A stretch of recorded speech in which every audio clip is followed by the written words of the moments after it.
perhaps the biggest threat to Donald Trump. A new poll showing fellow GOP outsider Ben Carson as the only GOP candidate who can beat Trump in a head-to-head matchup, topping the GOP frontrunner by double digits. Overall, Carson surging to second place in the Republican field nationwide, gaining 13 points in just the last month. So what's behind Carson's surge in a campaign season dominated by Trump?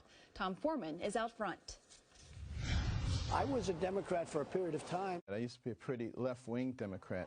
Donald Trump and Ben Carson, two former Democrats, now leading the Republican race for president. Businessman Donald Trump. Retired neurosurgeon Dr. Ben Carson.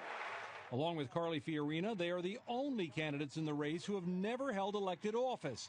It is a point the doctor and the tycoon are underlining. I'm the only one to separate Siamese twins. Nobody's putting up millions of dollars for me. I'm putting up my own money. And with good reason. A new poll finds Republican voters more than 2-to-1 now want a candidate from outside of government.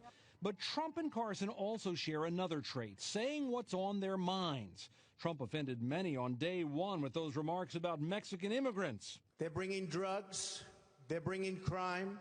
They're rapists. And his comments about Fox News anchor Megyn Kelly had many crying foul. You could see there was blood coming out of her eyes, blood coming out of her wherever. Trump's brash language and style gets under the skin of his opponents. We're on the verge of the greatest time to be alive.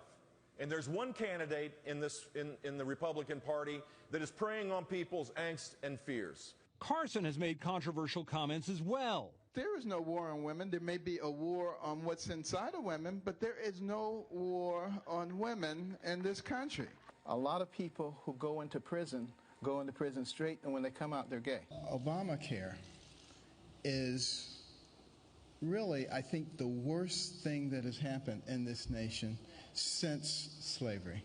Both Carson and Trump have occasionally backed off from the harshest language, but the biggest obvious difference between the two is likability. Trump has had an uphill fight on that front, while Republican voters have an overwhelmingly positive impression of Carson. He seems like the only sensible person, and yet he is kind and compassionate. He's not screaming and yelling